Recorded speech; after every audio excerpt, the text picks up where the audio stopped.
Hi, everybody. Thanks for joining our webinar this afternoon with Josh Nauer of JumpScale. We're talking about small business survival tactics and adaptations during COVID-19.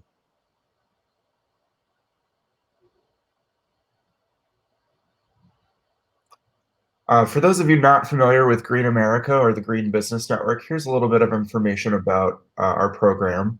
The Green Business Network is the first and most diverse network of socially and environmentally responsible businesses in the country.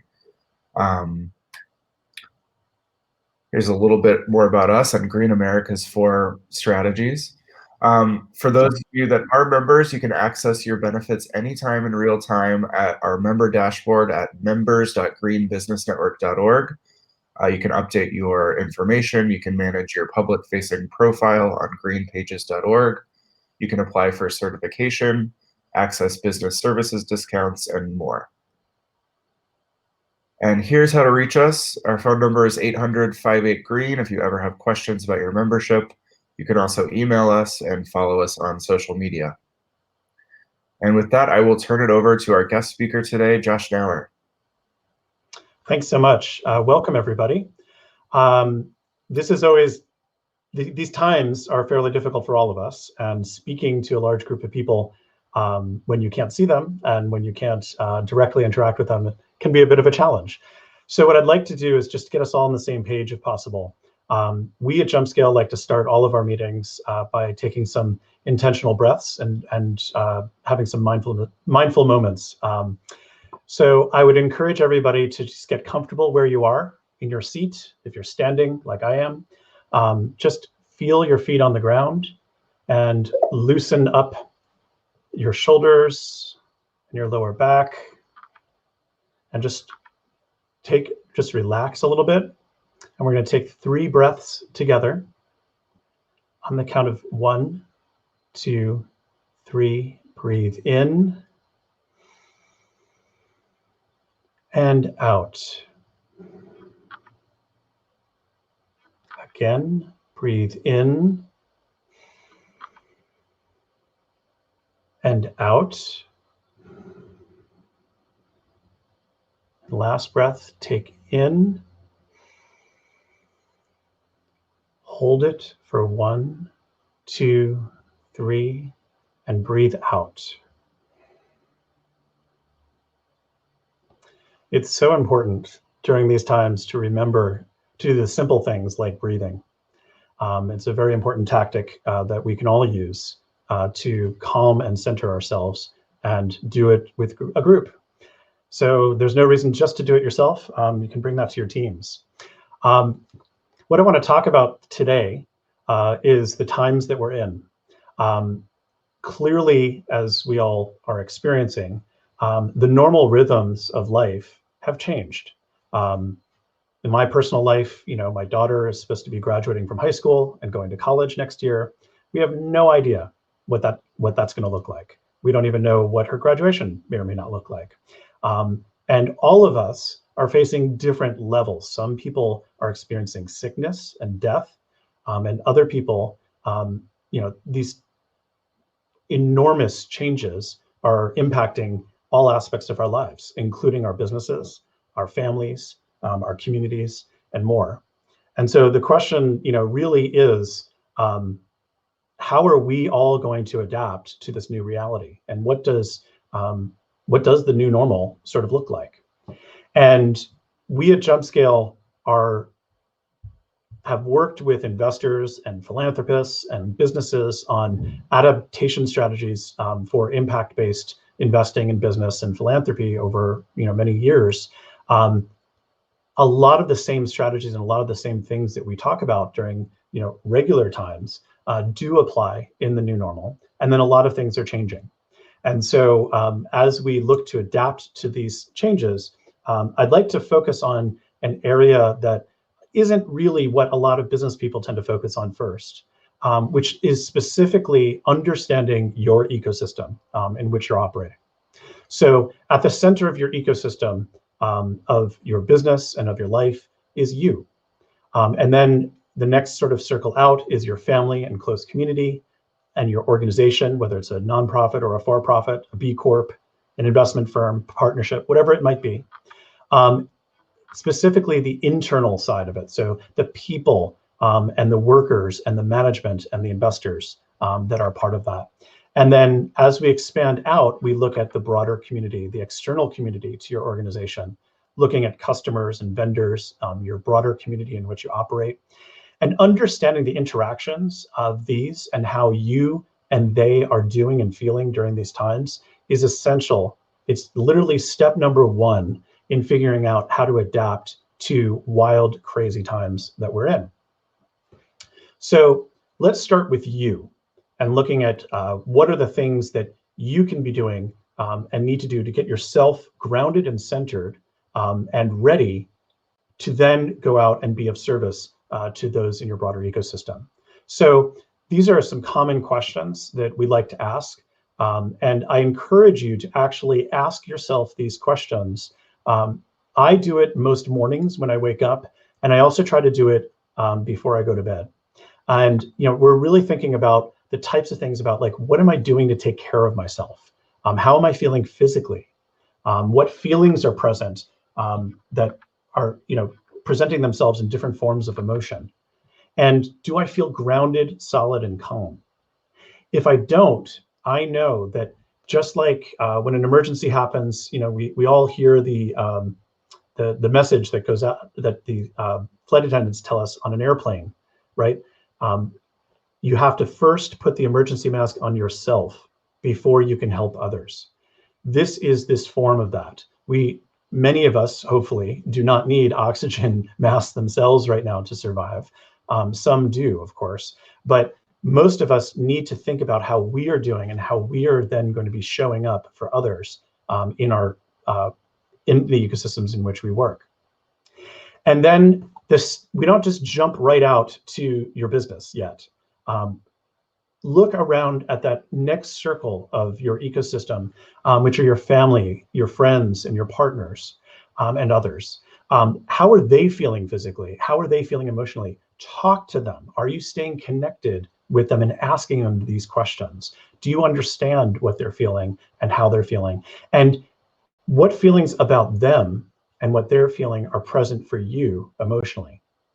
And if you can come to grips with that and basically process through that and work on being calm, centered, and grounded with your family and your friends and your immediate sort of circles, if you will, then, and only then, is it a good idea to jump out into your business? So when we're talking about the internal side of your business, the people who work for you, contractors, employees, whatever they might be, interns, the management of your company or organization, who are your investors? And are you in communication with them? How are they feeling? And how are they feeling physically and emotionally? Are you staying connected and communicating with them? In order to know this, you have to call them. And maybe you send out an email or a text or whatever form of communication works, but obviously we can't do it in person right now. And so it's essential more than ever to stay connected with these folks. If they understand that you are grounded and coming from a place of calm and focus and have your own direction that you're headed in, they will be able to respond to you in a way that's probably more authentic and real than many of the conversations that you've had in the past. The other part of it is engaging your stakeholders, these workers, management, investors, in your problem solving. Shouldering your problems by yourself and your business's problems is not going to work in these times. It's going to lead to burnout, and it's going to lead to despair and depression and all kinds of very negative outcomes that if you have that deep relationship with people around you, you're going to be able to engage them in your problem solving and help you solve the problems that you're facing as a business. And going forward, because they've been engaged in the problem solving, are they aware and bought into the plan? Do they understand how you plan to move forward? Workers and management understanding that plan leads to more calm with them. They understand, people can get focused and behind that plan, and they can help you execute it. Investors, donors, if you're a nonprofit, have the ability to support you in implementing that plan. And if they believe in it, and you have that open line of communication with them on a personal level as well as the professional level, you're going to be able to potentially see and get them investors and donors more engaged with your work. So let's look at the broader ecosystem, your customers and your vendors and your community. Once again, we're talking about communicating with them, having open lines of communication where you actually talk to them and understand, ask them, how are they doing? How are they feeling physically? How are they feeling emotionally? Most people, when asked that question, will share with you their fears, what they're worried about, what their problems might be. And for customers and vendors especially, that's a really important conversation to have right now. Your vendors, for example, just as one example, may have the ability to help you with some of your problem solving. Some of their problems you might have a solution to, or some of their problems are not the same problems you have in terms of maybe cash flow, when they need to be paid, for example, and other types of when they can deliver product to you. And you might be able to help them relieve some of their problems, which is going to make them more likely to work with you. Working in concert with other people in a truly sort of ecosystem way will lead to better business outcomes for you, and it'll help you personally navigate all this as well. It is also important for your customers, your vendors, and the broader community to understand your plan. What is it that you're going to do? How are you going to do it? And are they bought in? Once again, this involves a lot of conversation, a lot of listening, and a lot of communicating, which many entrepreneurs, especially and business leaders, are okay at, but we sometimes skip this step. And it's really, really important to not avoid your vendors you owe money to, but talk to them. Not forget about customers you haven't heard from a while, but reach out to them. And literally, for a lot of businesses, a phone call or a direct email or a text might actually make all the difference in the world. You might be a big business and you can't possibly reach out to all of your customers, but reach out to a bunch. Have surveys, have online forums, use the tools that exist to get their feedback and engagement in your process. And you'll find, regardless of the type of business you're in, if your customers and vendors and broader community are engaged, they're going to be way more supportive toward your end goals. So in all of this so far, what I've been talking about, things that you should do, you have to take care of your own physical and emotional needs.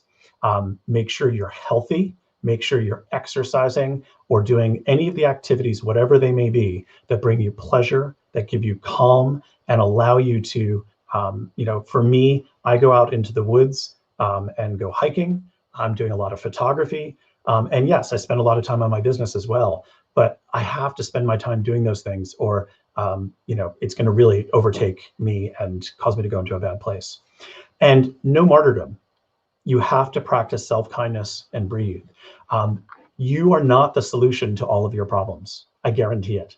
Your broader ecosystem at a time like this, our communities, the circles of communities in which we operate are going to be how we all get through this. And they're the competitive advantage that you can use if you've been a business that has been operating in a responsible, community-driven way up until before all this happened.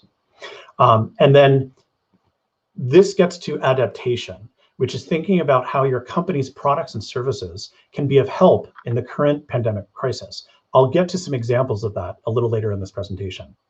And it's also really important as part of your ecosystem to make sure that you have, that you're able to get advice and counsel from that ecosystem. So we've talked about specific examples, but other types of counsel that we can look to are elders, people who are mentors to us, our lawyers and accountants and professionals that we interact with that might have a very specific set of recommendations for us around how to navigate specific problems and issues within this crisis.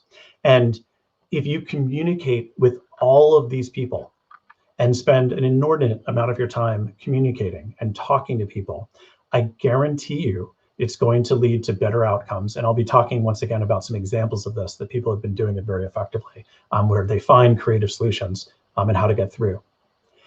Before jumping into that, what I'd like to do is to make sure that you understand some of what we're seeing as emerging trends right now in what the new normal means for consumers. Many of our businesses, whether directly or indirectly, are being serviced by and sell to the consumers. And these consumers, which are just people, of course, who are all going through similar, somewhat similar experiences as we are. Some are having a much harder time with it, and some aren't. What we're seeing is some emerging trends in the types of services and the types of products and the types of delivery mechanisms that are sort of rising to the top as we're going through this pandemic in terms of effectiveness. And we here at JumpScale have been doing a lot of this work. We have a weekly research talk show that we're doing called The New Normal, where we're collecting a lot of this type of information from experts. And we're partnered with a whole bunch of other organizations out there, from Kaiser out in the West Coast to organizations throughout the United States, to gather information from investors, business leaders, and philanthropists to understand where we are right now.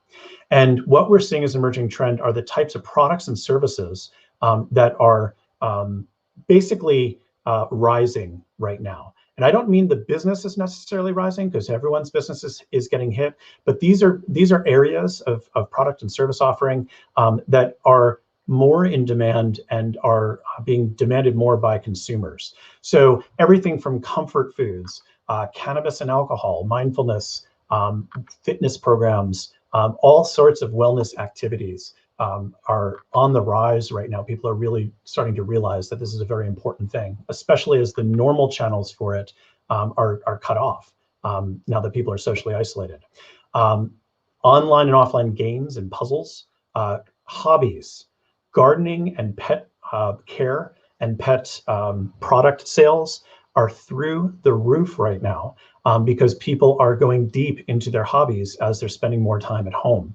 Online music and art performances are very, very popular and getting a tremendous audience right now, as are sales of home furnishings and decorations.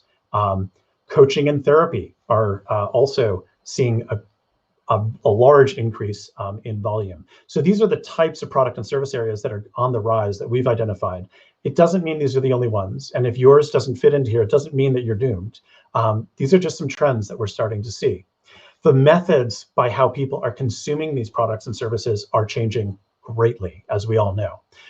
So telemedicine is a very big trend that we're seeing, that we believe is going to be not a permanent state, but a more, it'll be a tool in the arsenal for medicine going forward. And this applies to not just traditional medicine, but other types of medicine and healing practices that people are looking for during these times and after. Bulk purchasing has become an excellent trend that I'm very excited about. People are buying more in bulk right now and less one-offs. People are also buying local. Local businesses are have been able to stay open, and I'll give some examples of this in a minute, but we've seen a really tremendous shift from people not trusting the big box stores, or the big box stores not having availability, not having supply. Their supply chains are being much more fragile and easily disrupted because frequently they're sole sourced. And so we're seeing that local businesses, small businesses, are able to really pull ahead in this. And once again, we'll talk a little bit more about that. Online education, online meetings versus travel, streaming versus attending, and shared experiences. So whether it's book clubs, whether it's physical shared experiences, if everyone go out and look for this type of flower that's blooming right now, or this bird that might be migrating, or other types of things that I've seen all kinds of interesting online events taking place around, and checking in online, use social media, but continuing to connect to the outside world. I'm pointing that way because that's outside my window, out into my backyard and forest. So, and then other types of shared experiences, like events like this, and online performances, as we've said, and all the rest. There's this need for us to come together as community and to have shared experiences, and finding new ways to create those shared experiences is going to be a winning strategy. So let's talk about messaging and the feelings, basically, that people have during these times. And I'm going to try to avoid the obvious ones, and which is probably the first bullet, which is fear. All of us are scared at different points in time during this. You would be incredibly disconnected from what's happening right now if there wasn't a little bit of fear, a little bit of worry and anxiety that came about by the fact that many people in our lives are getting sick and dying right now from this pandemic, and we don't know how it's going to be resolved. Lack of leadership, lack of clear messaging from what we're supposed to do and all the rest. These are all things that lead to that. But in terms of a trend and a strategy going forward, in terms of how you can think about and market your services and talk about your products, for example, is to be calming versus inciting. So being insightful is wonderful, but inciting panic and inciting fear is not a winning strategy. It may seem like it is because of, for example, our current state of politics in the United States, but actually, that is not what people want. That is not what people are really looking for. And they want a calming, trusted, authoritative, but authoritative not in a strong-handed way, but in a positive leadership sort of way, messaging from the companies and businesses that people are interacting with. Other feelings that are we're finding that businesses are able to sort of capitalize on in a good way, and use to their advantage, is this feeling for nostalgia. When people are in crisis, and when during this pandemic, we want to go back to the things that are comfortable to us. Sometimes those things that are comfortable to us are negative, obviously, and some of them are positive. And so obviously positive nostalgia, things that are that we can harken back to with positive memories and that have positive associations, can be really, really good. When you look at some of the commercials and some of the online advertising that's taking place, you'll start to notice that nostalgia is an emotion that many brands are trying to evoke in their customers, and it's being fairly effective. The idea of collective identity. This is something that we all in our community of responsible businesses have understood for a long time, but we're all in this together. We were all in this together before the pandemic hit, right? But now, because of the pandemic, because of a crisis that exists right now that is affecting everybody in our communities, this idea of being a part of something bigger than ourselves and identifying with that is really powerful. And so for messaging and for ad campaigns, you'll also start to see that from large brands as well as very small brands.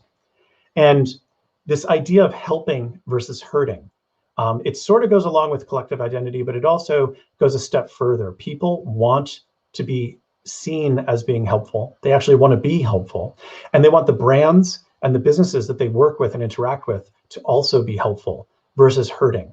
So examples that we've seen recently are some of the very large corporations who took advantage of the small business loans that were supposed to be made from the federal government, are giving back them, some of them, not all, are giving back their money because they're worried about the impact that that'll have, the negative impact that'll have on the audiences, on their customer base. And what's interesting, once again, is that small businesses telling their stories and telling their stories about what they're passionate about, which you all have in large amounts, obviously, that type of helpful, we're trying to build a better future, we're doing this in together messaging is going to be very, very effective for you going forward. There's also, as I sort of have already hinted at, there's a bias right now towards trusting what's local and small.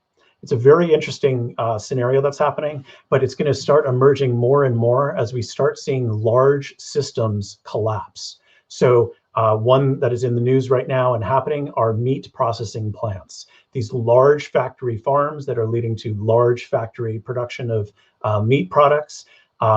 People are not trusting what's happening there, and for very good reason. Small, local is a competitive advantage right now if you can communicate your benefits and your ability to deliver on that. It's a huge competitive advantage versus global supply chains, by the way, which are also collapsing and everyone knows it, and big box stores, which have very, very frustrating consumer experiences for people, whether they're online or in physically in person. And of course, there's an enthusiasm by everybody to get back to and to understand what is the new normal. Just tell us what it's going to be and let's do it. It's why everyone's rushing. The negative side of this is why everyone's rushing to get back out and open up this, their states and cities and things like that.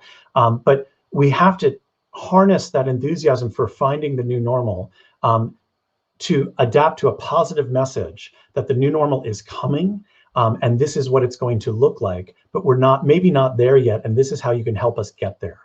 That type of messaging is going to be very, very effective for your business going forward. So in general, I believe responsible businesses have advantages in this crisis. I don't mean to say that we are taking advantage of the crisis or that we're building on the tragedy of others. That's not my point. But there are types we have set in place in our responsible business communities, whether it's Green America or any number of other communities of companies out there that have been trying to do business the right way and in a responsible way. We're better adapted, and we have the ability to be more resilient, quite frankly, than businesses that don't behave this way. We have better relationships with our employees and contractors. We understand their feelings and we care about them and we take care of them, and they feel a sense of loyalty to us as business leaders as well. And we all feel like we're in it together. Products and services that we as a community, a large community of businesses are making at both the local and national levels are the types that are meeting consumer needs right now. And this is the most exciting one for me, because this is something I've been working on for decades, I feel, which is that whatever we call it, the renewable economy, the green economy, sustainable, the ESG, whatever sets of labels we want to put on this, it's proving right now, there are indicators that it is more resilient than others. And other non-sustainable and non-green options. So for example, ESG investment funds, so socially responsible investment funds, environmental, ecological, all that stuff, all of socially responsible investing funds are performing better than the market right now. If you had $1,000 in an IRA invested in Green Century or one of the many different options that exist that are ESG driven funds, your portfolio may not have gone down as much, or actually may be ahead. It may have grown over the course of this year because those funds were invested in responsible, socially engaged, environmentally positive companies in the public markets. And the other one, and we just had an episode of The New Normal yesterday with Danny Kennedy, and we were talking about renewable energy and how right now, not only is oil, the price of a barrel of oil, negative to just barely positive, which means it is the entire market has dropped incredibly, but coal and natural gas are more expensive than ever right now. And so basically the fossil fuels, when we look at the what's coming for fossil fuels, they're shutting down coal plants worldwide. They're not building any new ones, that's for sure. Other forms of natural gas and oil-based power are not good investments. And so these very large facilities that have to be built to create those are losing financing right now. And they're dropping like flies. It's an incredible thing that's happening. The renewable energy market has been hit negatively by this pandemic because of worker shortages, because of capital flux, but it is looking a lot stronger than even right now is looking a lot stronger than the fossil fuel industry. And it's very, very clear when you look at the long-term recovery out of this, when Ford and Chevy and big car makers, for example, decide to come back online and start producing cars, they're gonna have to pick very carefully which cars they're gonna produce. And when we see markets like China and Asia and Africa, where vast majority of future orders of automobiles, for example, are electric, we're going to start to see that trend shifting in that favor. Small businesses can take advantage of that as well. And we can adjust businesses that we have to focus more on the renewable green economy that's coming. Most of you are already there, so that's awesome. So the issue is really how do we make sure that our business practices continue to allow us to adapt and survive now during this crisis and then thrive over time? This is something that you all have been preparing for a very, very long time. What I'd like to just do is jump into some specific strategies that we're seeing that have worked during past epidemics and economic downturns, and currently things that we're seeing that I'm seeing in the marketplace that are making me really excited about that are proof basically towards some of the things that I just talked about. So Ryza was my company. I sold it 2 years ago, so this is not a current one, but in 2009, during the H1N1 pandemic, we were a company that was just doing big data projects for government and for nonprofits and different companies. And it was an interesting company, but one of the things that we were able to do is out of the economic downturn, the last recession that we had, and leading into the H1N1 outbreak, we basically decided there was a moment in time, and I can't go into the whole story, I don't have time for it, but where our company, a competitor, was trying to take us out. And they had very successfully gutted during the recession most of our customer base during that time. And we were on our last legs. And we decided as a team, this swine flu, as it was called at the time, H1N1, was just starting to spread in April, May of that year. And we decided that, hey, our tools that we built could be used to collect information from large numbers of people online, and then aggregate that data into very usable, understandable data that could be actionable for individuals. And so we collected all this information and we published it online. And I'm skipping over large parts of the story, but the idea, we did this in about a week. It was literally over a weekend that we changed some of our code that we needed to in order to adapt to this new strategy. And then we just went out and made these maps publicly available. You could zoom into a specific area, freeze that map, and then, like the Denver Post, for example, embedded a map just of the Colorado area and was able to show just the cases that were happening in Colorado. So it was relevant to their audiences. And we were picked up by hundreds of media websites all over the world that were reporting on local outbreaks and what was happening locally, nationally, and of course, globally at the same time. So basically what happened for us is unintentionally, we did this as just a hack. Basically, we were a bunch of programmers and we put it together as a hack. It turned into an amazing business opportunity for us that saved our company. And basically, we were able to attract some very, very large brands that were also wanting to use the data. But when we had made it public, we made sure to do it in with a Creative Commons license that did not allow commercial use. And so basically, if people wanted to use the data for their own commercial purposes, they had to come to us. And we didn't really think about it much beyond that, what we would do. But when we started getting the first phone calls in the first few days of posting this information, we realized there was an opportunity to sell this data to some of these very large for-profit companies. All of that work led to Flu Tracker becoming a standard. It was one of the first times that a global pandemic had been tracked both geographically and temporally, which means over time. Sorry, I get all geeky about this, but basically that geotemporal sort of view of being able to watch the spread of disease over time was something that was new at that time. And we were invited to Google to give a tech talk on how we had sort of hacked the Google Maps at the time to be able to display the data this way. And that led to a whole set of other business that caused our business to survive.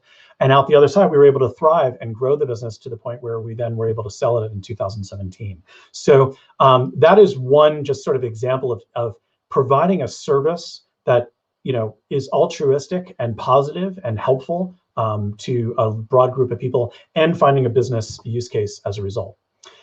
Right now, let's jump to the present. And I have a feeling on this call we may have some of these distilleries, but many distilleries around the world are switching to producing hand sanitizer during this crisis, which is a product that's obviously in demand, needed by frontline workers, as well as the general population for sanitizing ourselves and things around us and whatnot. So I find this adaptation of these distilleries changing their production minor changes in their production. They're already producing alcohol, obviously, and hand sanitizer is alcohol. And so it's just changing a formulation around a little bit. But some of these businesses that are doing this are actually proving to be booming during this economy.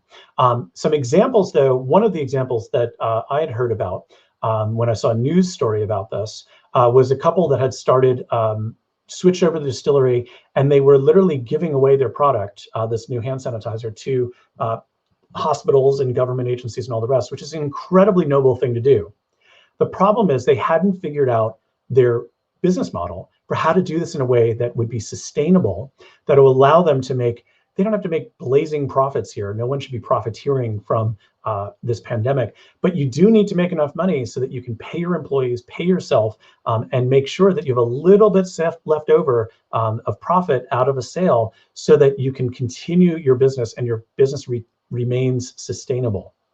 Not just ecologically sustainable, not just for your workers, but economically sustainable so that you can keep employing people over time.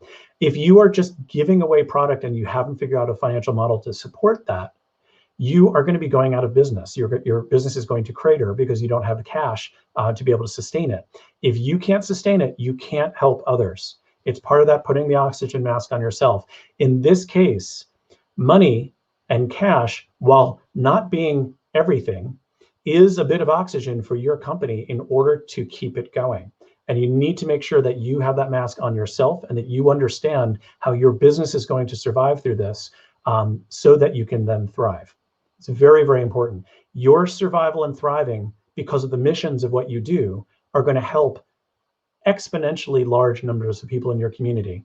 If you fail and you don't think about the sustainability of your business model and you just go and start giving everything away or being a martyr, you will fail. And that is going to hurt more people than it helps. So it's very, very important to do this. Another business sector that I've been really impressed with are local restaurants. Local restaurants are turning out to be the backbone of our survival as local communities. And they're doing it in lots of different ways. So most local restaurants have switched over to online delivery or pickup, and they have those types of strategies. I'd like to call out one here in Pittsburgh, which is a restaurant called the Square Cafe. What they did is they took their normal breakfast and lunch menu that they have, which is amazingly good food, by the way, just to put in a plug for them. And they added other items, stock items that they have that are staples that they get through their restaurant supply chain. So if you want to, you can buy a gallon of milk from them, and it's not a name brand gallon. It's coming through their restaurant supply chain that they currently buy through. And they're selling all kinds of other things. As you can see, alternatives to milk. They have soy and silk. I'm just reading through the list that you can see yourself.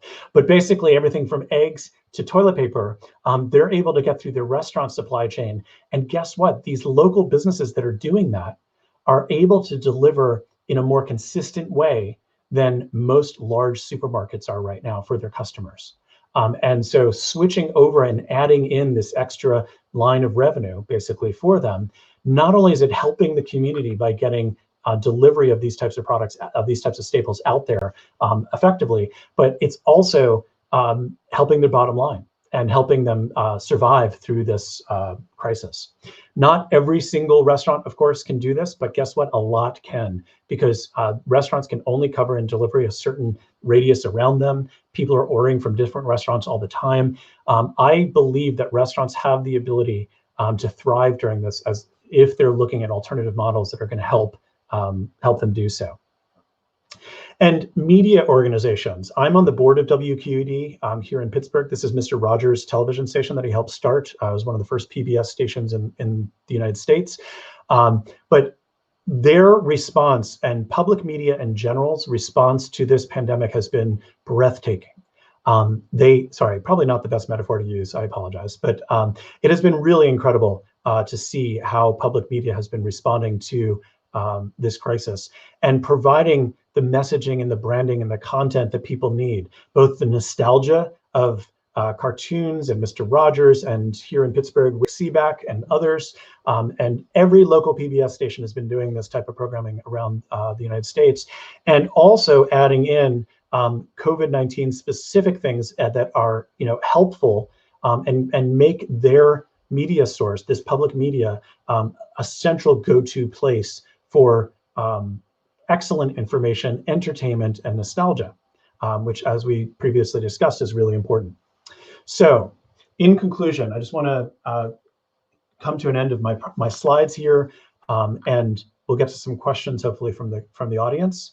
But basically, just to review, we need to slow down and breathe, really, and actually do it.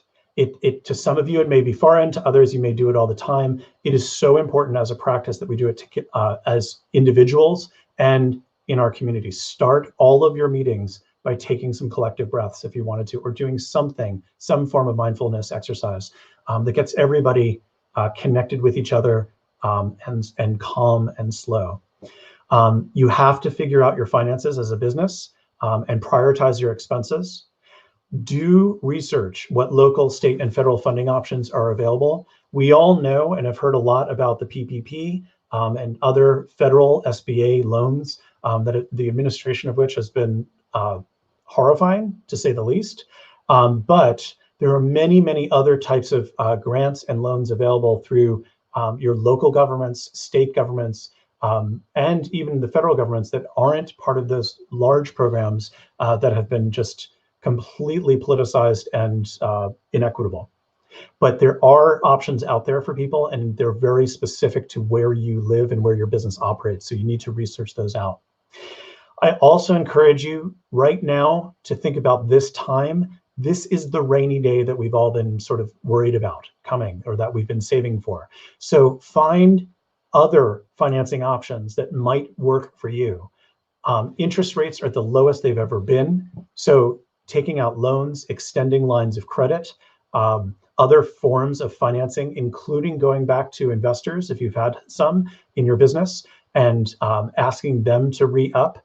You can offer them, for example, a loan option that, with an interest rate that will make them, they'll be higher than the current market rate perhaps, but not so high as to, crush you in paying back. And it could be a good option for them to help a business that they care about and they've already invested in, and to help build a better future in the green economy we're all looking for. And then, and only then, if you fail to do that, and there is no other option available to you but to start downsizing your business, which is going to happen, and many businesses will have to do. It's really important to approach this in a mindful, compassionate way. The way that you approach downsizing your company, laying people off, furloughing them, firing them, whatever it is that you have to do as part of this process, do it in a way that doesn't burn bridges, because guess what? At the other end of this crisis, if you're able to make it through with your business, you're likely going to need to hire those people back, and you want them to have an excellent experience with you and see you at your best in terms of your behavior, your communication, and how you're helping them find resources and adjust to the crisis that we're all experiencing. So your job as a business leader, or a nonprofit leader, or an investor, is to be healthy, to be kind, be communicative, find ways your business can help solve the broader problems we have and create the new economy that we want to have coming out of this, and build an economic model and test it that helps your business survive and thrive. And please know that I and the entire JumpScale team are here to help you do that. If you would like to talk to us about ways that we can help you in your investment firms, your businesses, or your philanthropies and nonprofits, think through strategies of how to get through this. We're offering very specific pandemic strategy services for this, and we would love to go through and continue sharing with you. We also offer a ton of free resources on our website. You can literally listen in on our research that we're doing in real time, and I invite you to go to our website and check it all out. So I am going to end the slide deck right now. I will make the slide deck available afterwards. So please note that this will be available to you after this call.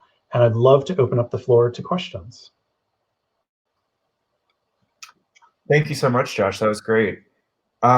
Just piggybacking on your resources, if you go to greenbusinessnetwork.org, we're constantly updating our homepage with the latest resources on loans and grants and all sorts of things for small businesses. If you go to greenbusinessnetwork.org, it's the first slider on the homepage. You can click into that, and we're updating it in real time as well. So lots of resources out there. And if you do have a question for Josh, go ahead and put your question in the chat box to the right.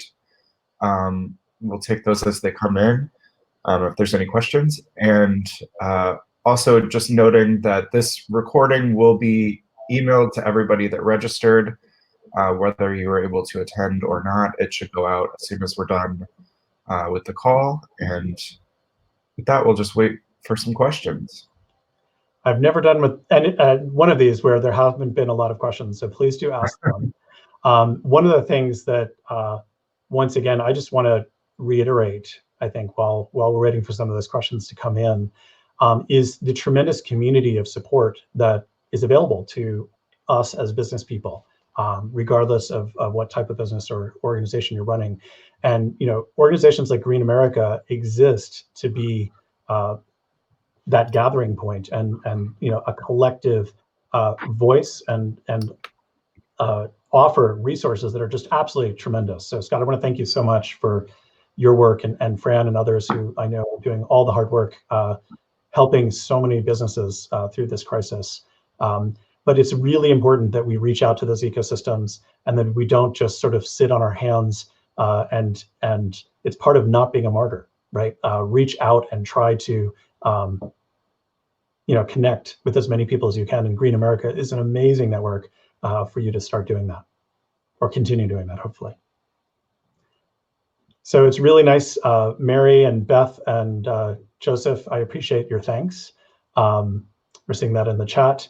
Would love to see if there's any specific questions people have. In past sessions that I've done, people have asked me about specific business problems that they're facing in their industry, and all the rest. So feel free to do that if you'd like. Scott, I don't know, are we gonna have to perhaps start singing or dancing or something?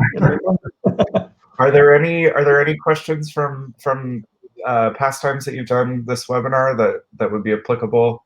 Not super specific to businesses that attended those, but is there anything else that we can add to this based on questions that you got? All right, so yes, but Beth just asked a question, so I'm going to, just so that everyone can see it or hear it. So her question is, I have an e-commerce green home goods and personal wares business. That's awesome. I don't know, Beth, if you know, but greenmarketplace.com was one of my first businesses, which was in that space as well. How do you sell items without not coming across as insensitive? Oh, well, I think once again, Beth, understanding that now more than ever, people need access to goods and wares, the types that you're selling. And so it is not, in my opinion, and from everything that we've been seeing in our market research, people are not against companies who are trying to sell them things that they need right now. I think if you go back to some of the marketing messaging language that I was talking about earlier in the presentation, there may be some guidance there for how you can present your products to people in a way that, once again, is meeting a demand that they actually have, and doing it in a way that inspires them to buy from you, as opposed to just seeing you as some sort of business troll that's trying to steal their business or take advantage of the current climate. And I think that messaging and talking about the fact that these are the types, your products you're selling, and Beth, I don't know which products you're selling, and that's okay.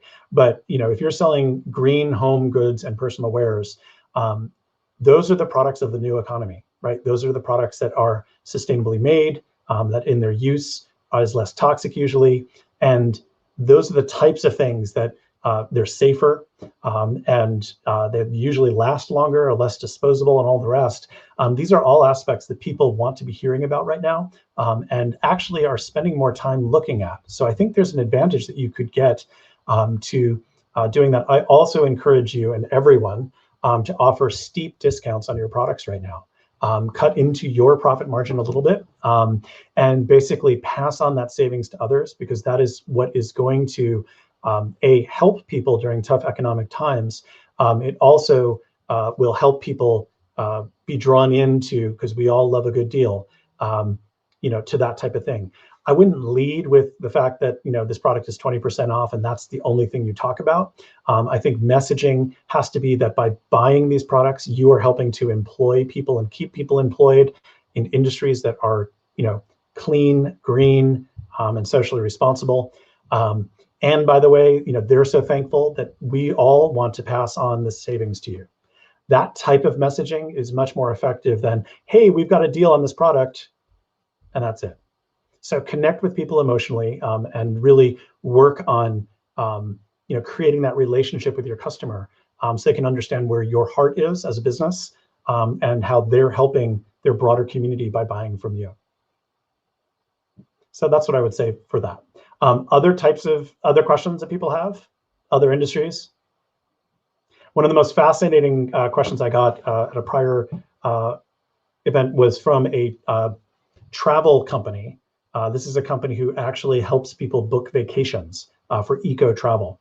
And I have to say, at first, my first thought was to be stumped, because that is an industry that is absolutely, there is no question about it, going to be economically severely damaged as a result of this pandemic. And depending on when it is in fact safe to travel, they could be impacted for a year easily to come.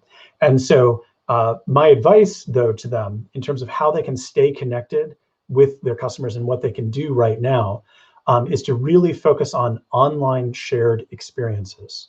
So, on their website, create photo albums, create discussion threads, have online presentations that you don't charge people for, especially in the beginning, but build community around those destinations and about the shared experiences that people are looking for.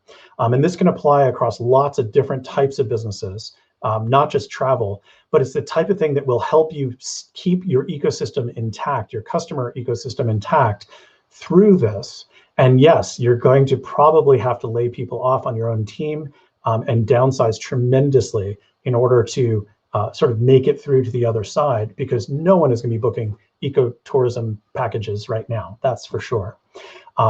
It's one of the few things I think we can say without any question that is not going to be happening for a while. So in these periods of time where that's not happening, creating a cohesive community that is still engaged with your brand and finding value from it is going to be really, really helpful. All right, so Ananda has a question. And I'm going to read it if that's okay, Scott. I want to start a new business offering pleasure-based wellness, blissful experiences online. And I'm concerned it may be blacklisted, targeted by conservative forces. Any advice? Well, I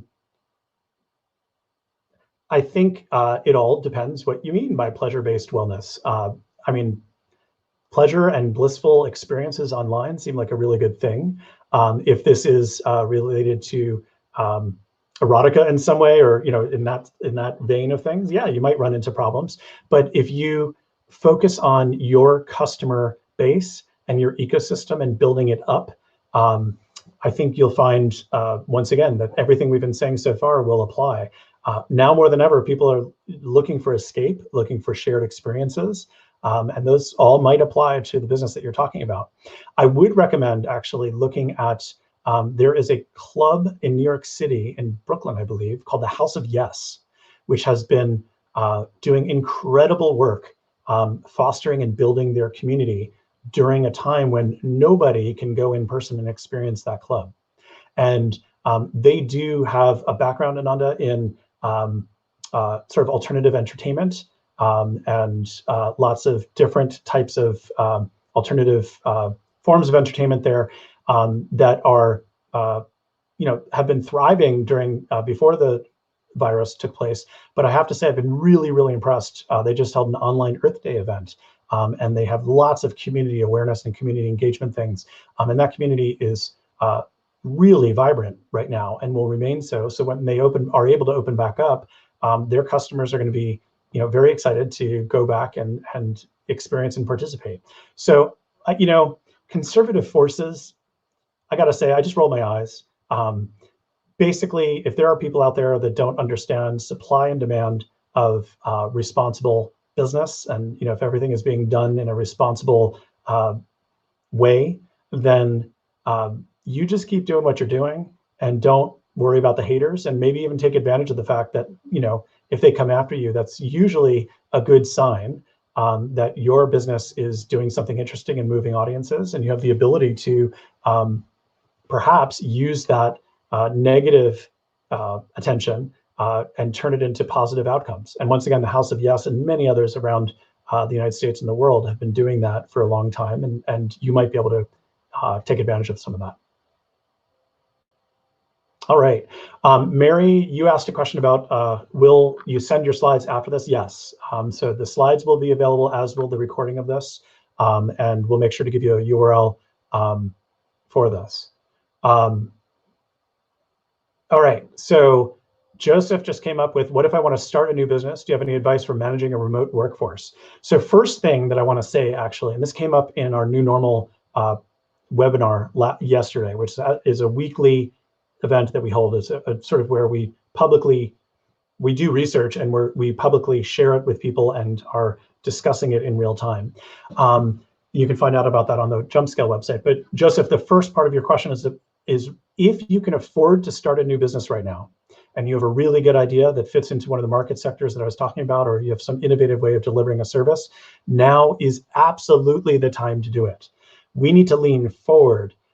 Those that can, which I realize brings up all kinds of equity issues, and there are many people who can't for social equity issues and also health equity issues at this point. They're not able to physically, but for those that can, right now is the best time to start a new business and basically build and invest in that infrastructure now that is going to be solving problems for society, all the things I previously said. In terms of managing a remote workforce, Joseph, there are so many resources online for how to manage a remote workforce. And many articles on a daily basis right now are being written about this that I really like. I tend to look at some of the more mainstream press business media for this. So Inc. always has some, Inc. magazine online has some excellent resources. Fast Company has great resources for how to do that. And there are so many tools to do it as well now that I think this idea of differentiating between a remote and in-person workforce, that's going to become part of our new normal. People who don't have to show up at an office probably aren't going to after all this is through. And we've proven that way more people are non-essential for showing up physically to work than we thought. And so I think that's going to be a trend that we're going to see. And I think there's a huge business opportunity in that, in continuing to build out, the opportunities and the business strategies around and the products and services necessary to do that. All right. So I think we're coming up on the hour, right, Scott? Yep, we are close to time. So if you want to just plug your website one more time, tell people how they can find you on social media. Yep. So basically, so you can just find me at wejumpscale.com, and I'm on LinkedIn, Facebook, Twitter. That's Josh Nauer. You'll find me, and really look forward to connecting with you and seeing if there's ways that we can help your company and organization thrive during all of this.